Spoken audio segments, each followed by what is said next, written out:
whose teams were set to make the playoffs this season have a lot more motivation to finish it out, even if it means pushing games to August and delaying the start of next season. Hey, what is up, everybody? This is your boy G-Trip, and welcome to the Game According to Me. This is a simulcast where we're doing it on YouTube, and we're doing it on the podcast version. So, if you're listening on the podcast, make sure you go over to AJ Trip on YouTube, search there, find me, make sure you subscribe. And if you're watching on YouTube, make sure you click in the description box down below. There's a link to where my podcasts are at. My podcast is on many platforms. You can go there and listen to my podcast on any of those platforms. Make sure you go there and you do that, alright? Alrighty then. So, last night, The Last Dance.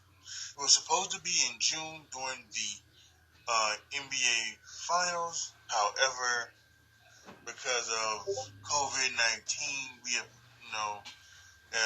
basically postponing all of sports and all of entertainment. The ESPN and Netflix and the producers and everything like that, they got together and they said, well, people out there, they need some entertainment. They need something to, they just can't, they can't continue watching the Tiger Kings of the world and all these other things in the world. They need sports. And what's best for sports is to talk about the greatest of all time. The greatest NBA player of all time, the greatest athlete of all time. That's Michael Jeffrey Jordan and his Chicago Bulls from 97-98 season, the last of the dynasty. And to just think that was, that was almost, was it 22 years ago. That's insane, man. That's really insane. And, me being from Chicago born and Chicago bred dude, this is that's my childhood right there. I was 16, when the last dance happened, and oh man, it's been a struggle, for the Bulls, there's Michael made a comment.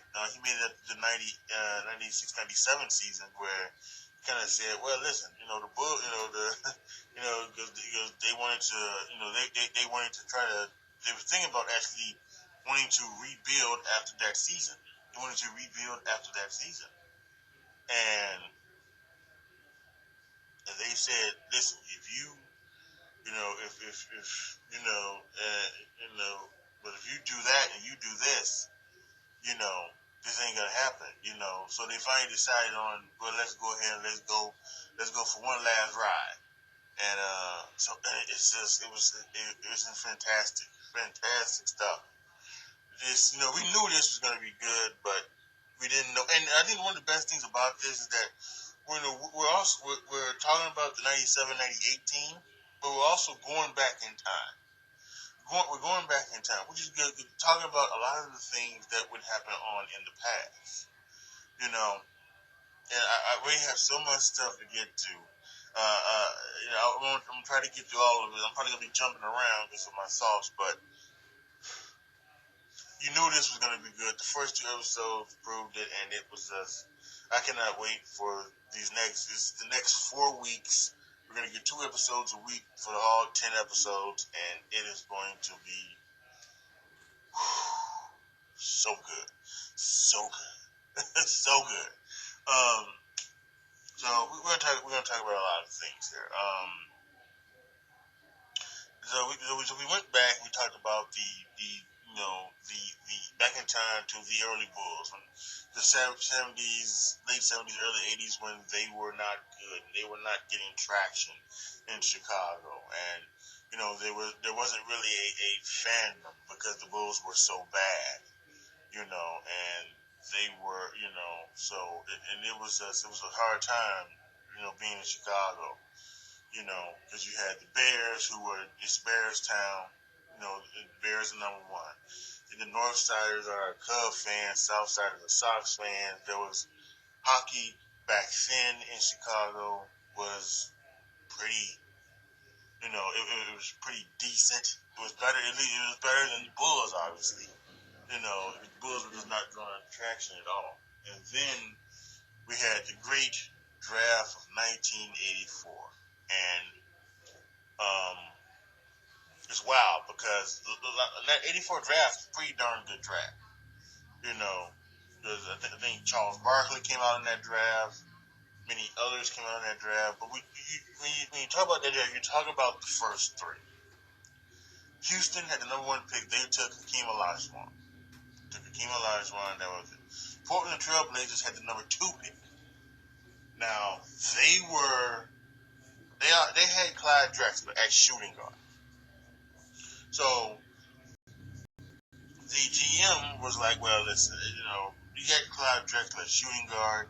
Michael's a shooting guard. What we need is a big man, because back in the 80s, if you didn't have, and even into the 90s, if you didn't have a dominant force in the middle,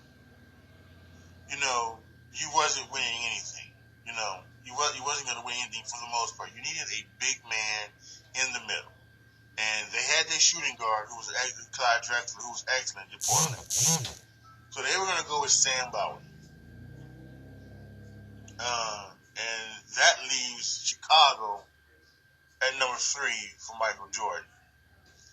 And what many people say now is that, listen, we could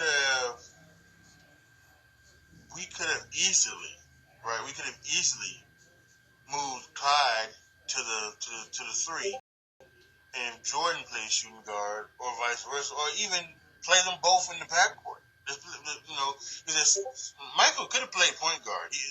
In 87, I believe it was, he played most of the 87 season at point, and he had a string of triple doubles, throughout that entire season. But maybe it was 86. It was 86 or 87. One of the two. Might even 88. I'm not sure. I was young back then, and to be very honest, I wasn't into basketball very much, so I don't remember these. But these are the stories that you hear from people who did remember it. So, but they decided to go Sam Bowie. And Sam Bowie, he had pulled with his feet, and he wasn't the player that people thought he could have been. And Bulls took Michael Jordan. That's where it all began in Chicago.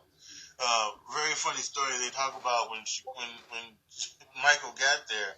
There was some stuff going on, and it was called the Traveling Cocaine Circus.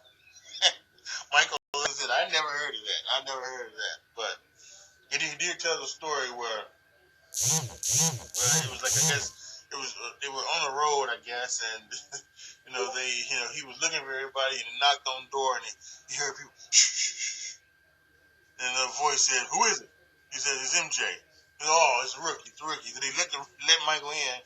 Michael comes in, and there's I guess there's lines of coke over here, and then there's weed all over here, and there's women all over the other place, and Michael's like, hey, man, I gotta get out of here, because if there's a raid, I'm gonna be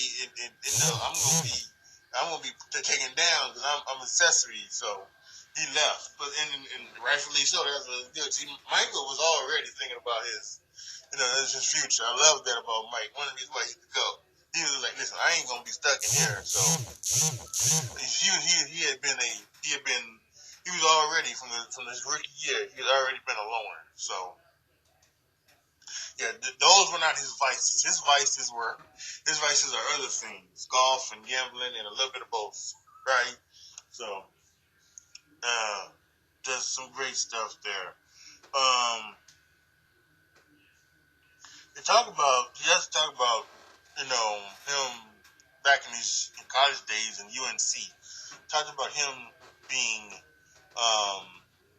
Mike Jordan, and then once he hit that shot, to win the championship for UNC, he became Michael Jordan. And and there's a lot of people who talk about just his thing and his domination and his want to be so good. And even they're talking about Bobby Knight, even talks about on that '84 Olympic team, talking about he's the best player he's ever seen. Going back to the draft, he called Portland draft and said, "You should really pick Michael Jordan." And the guy told him, "We need a big man." He said, "Well, we need a center. Just go play Michael Jordan in center." You don't pass on this dude. So there's a lot of people who saw, even though his agent, Jimmy Falk, says he can't, nobody saw what he was going to be. But some people did see that he was going to be great. Maybe he wasn't going to be the greatest of all time. And so that was just totally, totally awesome. A lot of other stories that come out of this. So he breaks his foot. His second year. He breaks his ankle, and they had him. So he sits out, and they had him on a minutes restriction, and he couldn't play no more than 14 minutes. And there was some thought from Jerry Krause, which is one of the reasons why this is the start of the feud between Michael and Jerry. There was some thought from Jerry Krause that that they should want to kind of sit out. Let him not work and let him, to try to get a draft pick. And Michael didn't want to. Michael wanted to play. So he said that in those 15 minutes, he was going to explode and do whatever he can to make sure the team won. And that's what he did. In those 15 minutes, it was just crazy. And even got to the point to his last game of the season against the Indiana Pacers. He had played his 14 minutes up. They were down by one, and he was telling the coach Stan Albright, "Come on, man, it's 31 seconds. Let me in." He said, "No, if I put you in, I'm gonna get fired." So he sat him on the bench, and they got there and they did the whole thing. And John Paxson hit a nice little running shot in the middle, hit him at the end. They stopped him on defense. They won the game. They made the playoffs. They became the AC. And that, so it was just impressionable. He even had that impression right at the end to make his team just better, even though he was on the bench. So great stuff there. And then that leads into the playoffs. And the Bulls are the 8th seed, and those Boston Celtics. Oh, that team was incredible that year. Those Boston Celtics were the 1 seed, and they were without question the best team that year. And I would be very hesitant to say they was probably the best team of the 80s. That 85-86 Boston Celtics team, just incredible. The players that they had there, the Hall of Famers of Walton and McHale and Parrish and Bird and Dennis Johnson. Danny Ainge was a great player. There's so many other Rick Carlisle was on that team. There's a funny thing where they talked about in one of the games, Rick Carlisle was guarding Jordan, and he just couldn't stop him. There's no way he could stop him. And watching a young Rick Carlisle is incredible. It really is. And they just couldn't do it. And so then they talked about game 1, he scored 49. Him and Danny Ainge, they golf in between game 1 and game 2. They go out and have golf. And Danny Ainge beats Michael Jordan in golf. Well, you pissed him off now. And then they drop off Danny Ainge, and Michael is with somebody, I forget who it is, but somebody knows. He goes, "Tell DJ he got a long night tomorrow night." Yeah, but that's the game he dropped 63 on the Boston Celtics, and that's the game afterwards where and Larry Bird said it in the documentary too, and that's when after the game Larry Bird says that wasn't Michael Jordan, that was God in his basketball shorts. There's no way, and that's when the legend of Michael truly began. Unfortunately, they did lose that series. They got swept. They actually lost that game. And the reason why they lost was because of those Hall of Famers.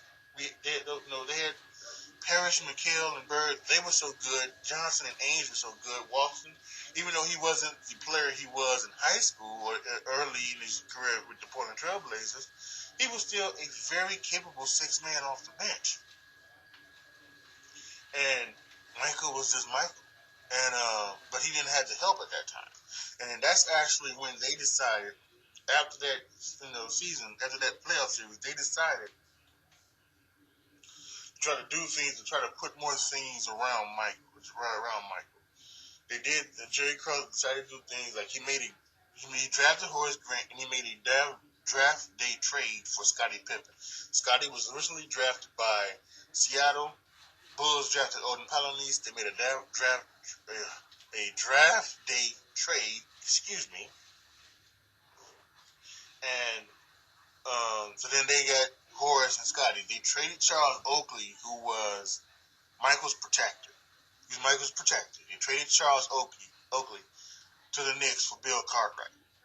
You got their center. And they made other draft picks as time went on. And that was very helpful in the Bulls in their first three-peat. And we'll probably get to those in the later episode. But that's how we got so far to there. So yeah, there's a lot of things. So there was some really good stuff there, and that was around the first episode, first or second episode.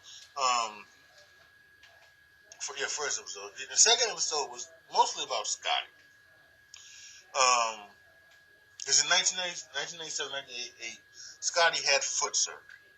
He had foot surgery, so he had foot surgery, and Scottie waited to put off his foot surgery until the beginning of the season to basically spite Jerry Krause for not kind of restructuring his contract. Now, you have to go back to Scottie's history, and they did a good job of going there. Scottie had the father and the mother, both were in wheelchairs. Both, were, and he wanted to take care of them. So in 91, he signed a 7-year, $18 million contract. Now, that's not $18 million a year. That's $18 million in total. 7 years. Jerry Reinsdorf, he told him that I don't think this is a good contract for you to sign. But if you sign it, don't come back looking to restructure because that's not going to happen.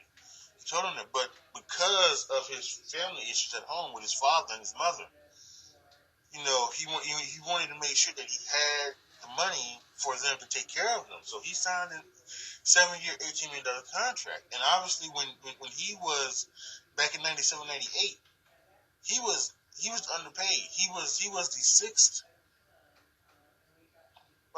player on the Bulls who played. Luke Longley was ahead of him. Ron Harper, Dennis Rodman. Of course, Michael Jordan had 15 times his salary. He was making $33 million. And it was Pip making 2.6 or something like that. Now, he was the 6th highest paid player on the Bulls. He was 122nd highest paid player in the NBA that year. And because Jerry Krause and to point Jerry Reinsdorf, they didn't want to restrict his deal, instead of getting his foot surgery at the beginning of the summer, he said, and I quote, "I'm not going to fuck my summer up because of this. So I'm going to do what I want to do in the summer, and I'm going to get it, the thing. And that started, and that was basically just spite Jerry Krause. It was to spite Jerry Krause. Michael didn't like that. Michael thought Scottie was being selfish. He thought he should have, done the surgery at the beginning, right at the end when they won the 5th championship, so that he can be ready for the season, and it just didn't go that way. And there were things that was that the Bulls really started off slow that year. They were losing the teams that was way beneath them, and they were being taken to the limit. There's again because the Clippers were they were back then they were the dredge of the NBA. They weren't that good. They were one of the worst teams. Year in and year out. But here are the Bulls with the greatest player of all time, and that team, which is still a good team, being taken to the limit by the Clippers into 2 overtimes. Michael scored 49 that night. They even show a clip of Michael. He's so exasperated at these the players. Come on, give me some help,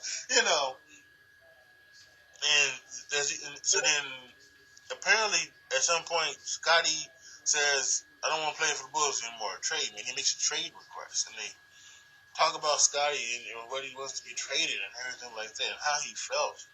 So it was incredible, and that's where they stopped him. That's where they stopped the thing at the second episode. They stopped it right there. I think they're going to get into more of the whole issue with the Bulls and Scotty. They talked about.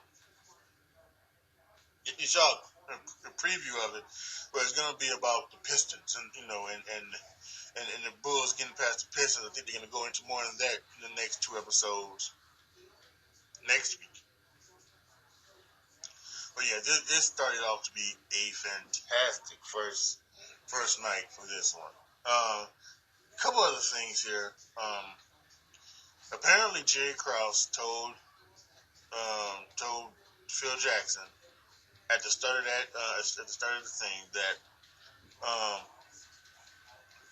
even if you go 82-0, you're still not going to coach the team next year, which is just insane. This is just insane. If you think about it, think about saying to somebody, you can go 82-0 next year, and we're not going to bring you back. They say in the doc that Jerry Krause had little man syndrome. He had the Napoleon complex. Because he grew up short and heavy, and he always had that complex. And they showed the clips of him talking about how organizations win championships and all that bullshit. But the people who were getting the credit were the ones that deserved it. Scotty, Michael, Dennis, Phil, Horace Grant, all those guys, all the players, and the coaches. Jerry Krause did his thing. There's no doubt about that. He did his thing. But the reason why they won was those players, especially that one, Michael Jordan. So he let his ego get in the best of him. He couldn't put that to the side and say we can work together. He didn't let that go, and that was really a shame. That was really, really a shame. It really was.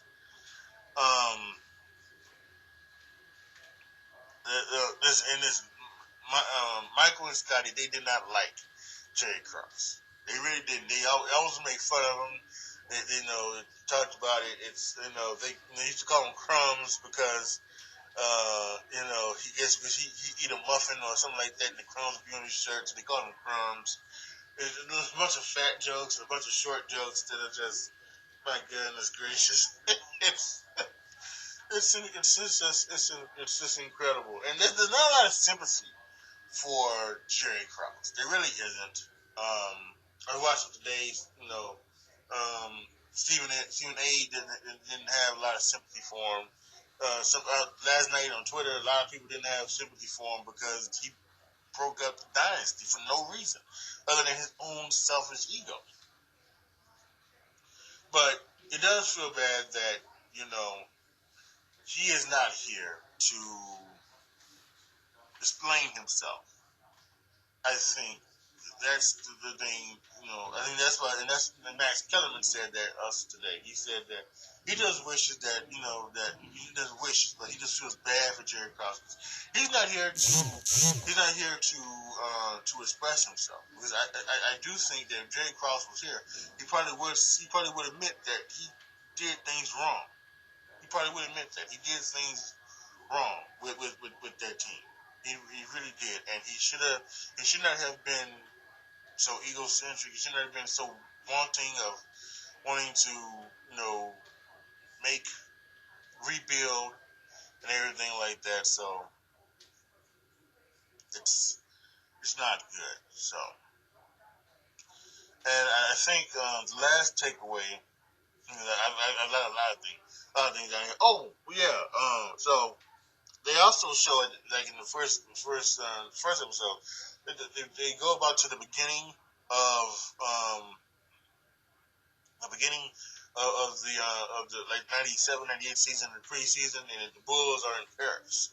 They're in Paris and they're playing in the McDonald's Championship, and they're just everybody in there wants to be talking about Michael, and Michael has this crowd around him as if it's what you would see now with like Justin Bieber or BTS or one of these like groups like this. Like if they would walk the street, you would see a bunch of kids around them and something like that, and that's what this was. This was just the kids and grown-ups and everything in between is wanting to get Michael and the Bulls, and so that was a great shot. Another great shot was Michael. I don't know if it's a Taylor or if it's a reporter or what, but somebody asked Michael for an autograph, and Michael has this smirk on his face, and he kind of looks over his shoulder, and because the handler comes over and says, "No, that's not, no, you can't do that." So you know that no, thank you. So that's wow. And I guess the last thing we do here is that what you realize here is that there was a lot of clips in this show, and the clips of people that we have lost. We lost Stuart Scott. They showed a lot of stuff on ESPN with Stuart Scott. That's just one clip, but we saw Craig Sager once in the show, so it just people we lost. As we go on into this episode, we're going to hear from Kobe Bryant. We're going to hear from David Stern. We did hear from David Stern in this one a little bit, and we're going to hear from more and more of these people who sat down before they passed away with Kobe and David. So this is not only is this a documentary about the 97-98 Bulls, not only is this a documentary about Michael Jordan, and the impact that he had on certain people and the NBA and the entire world in general. Even like Magic Johnson put out a tweet last night where he said that, in his opinion, the greatest entertainers of all time were Michael Jordan, Michael Jackson, Beyonce, and Muhammad Ali. The Mount Rushmore of entertainers. So it's it means so much. And one thing I do hate is that it has once again reignited the GOAT issue on who's better, Michael or LeBron, and it's really one of the most stupidest things I've ever encountered with this. There's absolutely no way that LeBron is better than Michael. I did a video on it. I'll put it up in the corner so you can go watch that if you're watching on YouTube. If you're listening to this on the podcast, again, go to my YouTube channel. It's in my Point Blank Period End of Discussion playlist. You can find it there. But I'm just playing to, and you're getting people who like Magic Johnson. Magic Johnson loved Kobe Bryant. LeBron James is on his team, but Michael Jordan's the greatest of all time. He said that, and he said there's no doubt about this. And I'm sure you're gonna hear this from many people in this documentary that Michael's the greatest of all time, unless Bill Laimbeer is interviewed, then he's gonna tell you that it's LeBron James, but it isn't. Bill Laimbeer is one of the most pettiest human beings in the world, and he's a living troll. So that's all he does. He says that because he doesn't. You can't think that. He's saying that because he's a troll, and that's what everybody else says.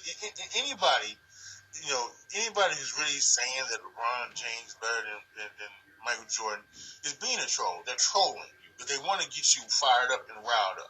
It's just better just to not respond to these numbskulls. Anyway, I'm sure there's some who believe it, because there are people who believe that the what's the name? The Earth was flat and the moon landing was fake. So of course, the people are going to believe that somebody else is better than Michael, but they're fools. Don't buy into it. So yeah, again, first episodes were fantastic. I cannot wait to do the next one. Right now, I'm trying to figure out how I want to do these. I want to know if I want to do these every Monday afterwards, where I do the podcast and I do the video for it. If I do that recapping what you saw the night before, or if I do a rapid reaction right afterwards. I'm not sure how I necessarily want to go about it, but no matter wherever you are, right? Make sure you go to YouTube, right? YouTube.com/ATripper20. Go search AJ Trip. Make sure you click the notification bell to get notified if I do go live afterwards, or when I upload the video Monday morning or Monday afternoon, whenever, and talking about this. So if you want to get your last dance fix in from me, you can. And so you can do that.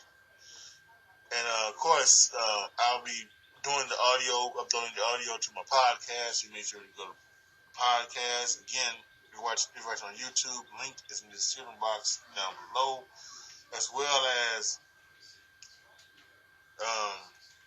on my podcast. And they have so many links where you can find my podcast, all of them. So just make sure that you go and get you one, wherever it is. So, yeah, really, really fun. This is gonna be a blast. Us sports fans, we needed this, and we're gonna get some good more. It's gonna get even better and better. I promise you. I really do believe that it's gonna get even better and better as time as the weeks go on. So yeah, for those of you guys on YouTube, post your comments down below. Tell me what you guys think. Tell me what you guys thought about The Last Dance, about Scottie Pippen being underpaid, and the things with Jerry Krause and everything like that. The highlights. What was your takeaway from the first 2 episodes? Let me know all of this down in the comment section. Like the video, share the video, subscribe to the channel, and make sure you go to patreon.com/AJTrip, become a Patreon. When I hit a certain number of patrons, you will be able to kind of dictate what goes on my channel, whether it's here on YouTube, whether it's on Twitch and video games, whether it's on my podcast. And speaking of podcasts, if you're listening on my podcast, you can go to anchorfm.com, and you can not only become a patron from patreon.com, but you can become a subscriber. 3 tiers, 99-cent tier, 4.99-cent tier, or 9.99-cent tier. So wherever it is, whether you want to do it on Patreon or whether you want to go to Anchor FM, you can join me and subscribe and become a patron or become a subscriber, whatever you feel you would like to do. I just want to thank you guys so much for watching and for watching and for listening. I combined the two, for watching. Thank you guys for watching. Thank you guys for watching and listening. Thank you guys so much. As always, be good to each other, y'all. Be careful out there. And I am out.